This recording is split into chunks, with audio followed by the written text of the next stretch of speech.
I'm usually up at around 5:30 every morning. More recently, it's been 4:30 because I've been going to the gym. And I've got a routine on my Amazon Echo. I walk into the bathroom and I say, Alexa, good morning. And then it just says, good morning, Rob. And then it just gives me like my news flash, my daily briefing on what's happening in the world, and gives me my calendar, what I have on my calendar. And then it just plays my morning music playlist. Now, the morning music playlist I linked in a previous video, but I've actually shifted up some of the songs.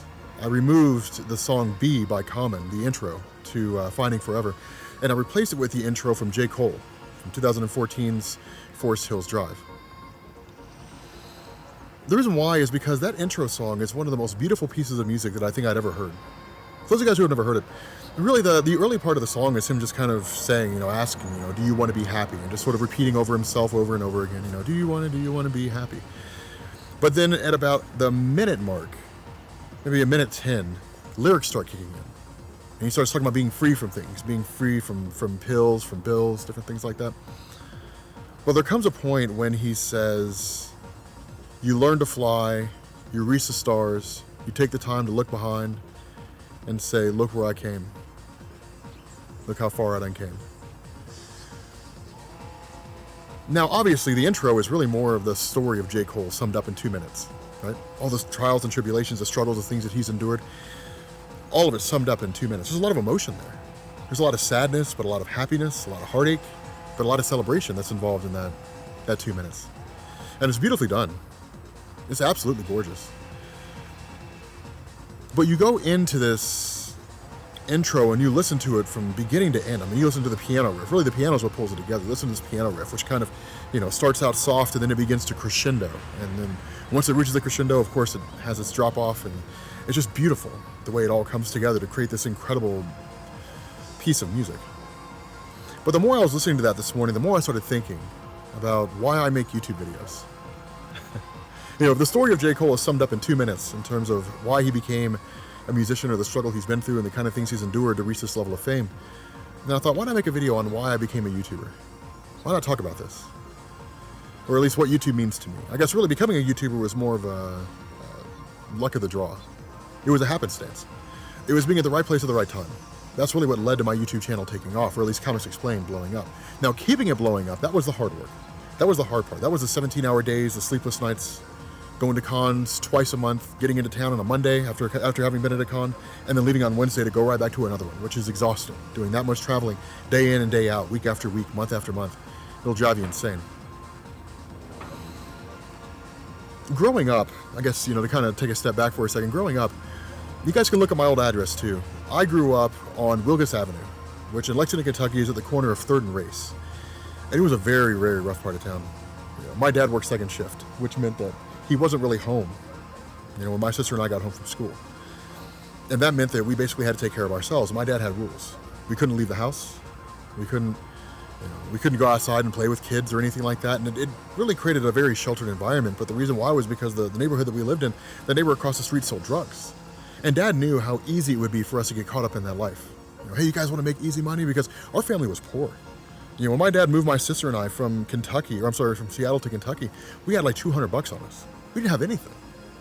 My granddad let us use a station wagon, and my aunt set us up my great aunt set us up in a house that if child services had ever shown up there, they would have yanked us out of that place. Oh, it was falling apart. The roof was collapsing in my dad's room. There was a possum family in one of the bathrooms. Dad always kept the bathroom door barred shut with a broomstick pressed up against the closet so they could never get out because the door itself didn't actually latch. Things like that.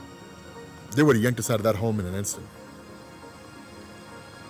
The reality was, growing up in that environment, I never had new things, never had new clothes. Clothes had holes in them. We didn't do laundry as often as we could have because the money wasn't there for it, so I ended up going to school with crusty socks on and shit like that, and stinking and so on. I was the poor kid. I was a kid who struggled. The kid who came from less than nothing. For me, in that moment in time, in that environment, college was a pipe dream. Having FUBU and having Tommy Hilfiger and Adidas and all those things, that was never going to happen. There was no money for that. You're just a poor kid, a poor family. Eventually that led into What's going on? Hey, kind of a weird situation. Yourself? Yeah, I'm making a vlog for my channel. Oh, okay. Pardon me. Oh no, you're fine. You're tuned into Perfecto Radio, Chicago, Detroit, Seattle. There was a person that passed through here. She thought it was kind of weird that I had this whole setup going on. But eventually that led to me getting my first full-time job, right? My first full-time job paid like $8 an hour. Didn't hardly pay anything, but I was happy because I got my own wages. I could buy my own stuff, and at the time I was living at home, so obviously that money went to me spending it irresponsibly. PlayStation 2, things like that. Buying an Xbox 360, as any kid would do when he first earns his money. And my mom kind of went along with it for the most part. She was like, hey, it's your first job, do your thing. Eventually it stopped being spend your money willy-nilly, and then it started being you need to get out and get your own place. $8.49 an hour is what I made at this point in time. So I end up leaving, end up moving out, get my own place. It's this ratty, rundown apartment, no air conditioning, and it's got gas heat. And the problem was I was right next to the entrance door, and so whenever people would come in and out, it would blow out the pilot light. First time I learned that, I came home from work and my apartment was freezing because the pilot light had been blown out and the heat wasn't on. My first thought was I screwed up and didn't pay a utility because at the time I didn't have a whole lot of money. $8 an hour, living on my own. The apartment was $400 a month, and I was making probably $700 total, give or take a little bit. And so for me, it was stuff like $200 a month gas bills, crazy electric bills, and things like that. And I was that guy.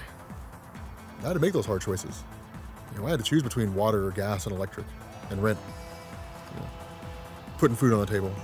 I had to make those hard choices. I had to make those sacrifices. And people who come from that background, they'll understand what I'm talking about when I say that. They'll understand what I mean. Making those hard choices, giving up those things that we don't want to give up, because we have to. Eventually the time came in my job when my employment moved up, my wage moved up, and I was making something like $17 an hour by the time I left. By that point, I was fine.